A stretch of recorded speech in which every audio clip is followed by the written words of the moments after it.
Okay, my number three was Lionheart, and there's a few different scenes, like the one when he basically beats Attila, and I mean he could literally kill him if he wanted to. But the thing is that he's got nothing against Attila. Like Attila doesn't even come into the story. We don't even know about him until almost the end of the film, which is kind of interesting structure. Usually you introduce like the villain, early on, but there's nothing personal between the two guys. It's something else. But my scene is really the one that takes place after that, though. And Lionheart was that film where like people really took notice, especially the bigger studios, because Universal Pictures distributed it in the US, right? It was initially under like that smaller Imperial Entertainment.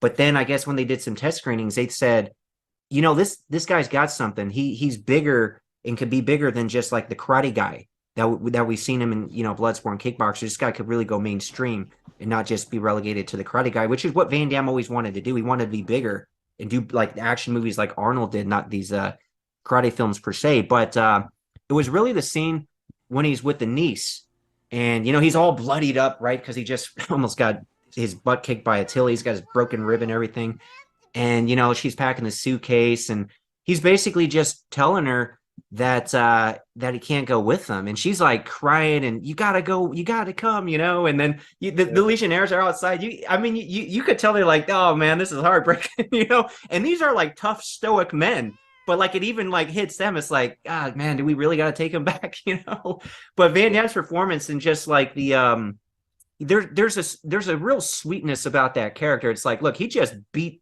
this really tough guy up, but this is just a really sweet guy having this conversation. I've got to go back to an ugly place, and if I don't, I'll be running for the rest of my life. And you and your mommy will be running with me. That he really just can't go stay with them. Otherwise, they'd just be running the whole time, and he doesn't really want them to have to deal with that. Like for his benefit, it would be good. Yeah, let's just keep running, guys. But this is how caring he is. He doesn't want to put that on them. Yeah, and I mean, another example of a movie that there wasn't really this love interest minus, I guess, the antagonist that he sort of had a thing with for a second, right? Well, Like, that's the thing. That's also why we like the character more, is because he never hooked up with Cynthia. oh, true. Like Oh, yeah, she you're right. was, and let's be honest, man, she's an attractive woman. And she's Yeah, basically, here I am, like, do what you want, like, but yep. he's like, no, Yeah.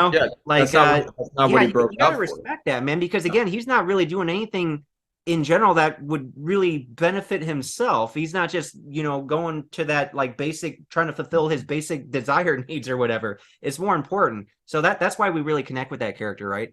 The purity of it. There were so many layers to that movie. Even his relationship with, I guess, like not his trainer per se, but The manager. Hey, who brought you here, sucker? oh, the man, what an amazing relationship they found a way to like build in there. And like and yeah, and he kind of knew that after that fight he was done, right? Like he did, didn't he tell him like, don't keep going, essentially, like it's good, we're fine, like worry about yourself. And We don't need the money, man. I got us a deal. I told you, 50-50 all the way down the line. Well, I'm gonna split it with you, man. 50-50 all the way, man. Just like I said I would. yeah, it was just that movie has so many emotional layers to it. I think it, in my opinion, that's the most emotional Van Damme movie Yeah, across. in that orchestra, that score helps. And yeah, but going back to Joshua, what a beautiful bromance, because when they first met, look, he doesn't care about Leon. He's just trying to make a couple bucks off the guy and use him, right? They develop a real relationship where even Van Damme asks him near the end, right before the fight, like, do you care about me? And it's just like, dude, they generally care about each other, man. Like, that's beautiful. Yeah, oh, I think that that movie had so many beautiful layers, and it was just a great movie. I think that was my number. Was that my number two or three? It's probably my number. Yeah. So I guess for me, the time cop sequence of when uh, the sort of callback of in the beginning when she's in the mall and he puts his hands over her eyes, and then later on when he goes, back in time, and Mhm. she tries to turn around and see him, and he doesn't want her to see him, and I was like, wow, like could you imagine this sort of heartbreak that he must have to be even in the presence of her again? Yeah. Like they they just found these like ways similar to Lionheart of like really adding weight to what could have just been like a sci-fi action movie. Mhm. And I think that's what sold my fiance on Van Damme.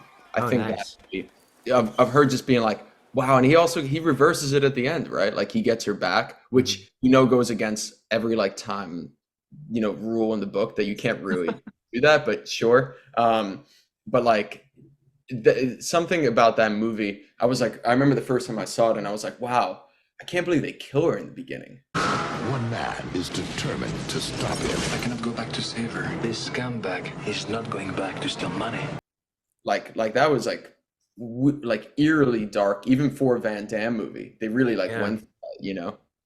But Yeah, Time Cop. That, and again, it's funny what really sticks with us. It's not like, hey, I remember when he kicked that guy in the face. It's like, exactly. no, it's like that's not why we remember Time Cop, man. It's the moments like that, the human moments. That's Yep. why these are action films and they're martial arts films. But it's really, and again, that's what a lot of these newer, especially in that genre, are missing. They don't have these real human moments that you're gonna like really connect with and remember long term. 100%. And I think, yeah, I don't know. I think we're starting to even see that in like I brought up Marvel movies a couple of times, but I think their inspiration and the weight and gravity of these circumstances in these universes are becoming less heavy. And I don't know if it's just that they're running out of ideas or something, but I think like these sort of micro emotions in some of these Van Damme movies were great. It's not like he's saving the world all the time. Mm-hmm. Those are the movies that I think we really like. Lionheart was such a micro story. There's no macro to that. Like this is one guy's very small journey. Wait, you. Hey, man, you want to use the phone? Come on, let's go. Hey. Like, and yeah, I think Time Cop, same exact thing, that they found a way to.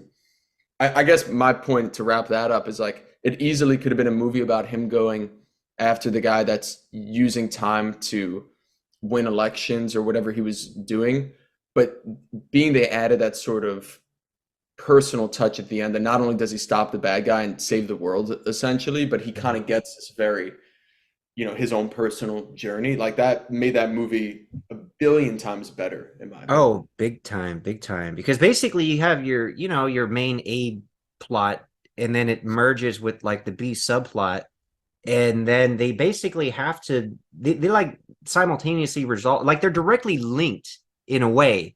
So it's just really good screenwriting, in my opinion. I agree. Yeah. I agree. Yeah. I'm still kicking. I must be on Broadway. Ah!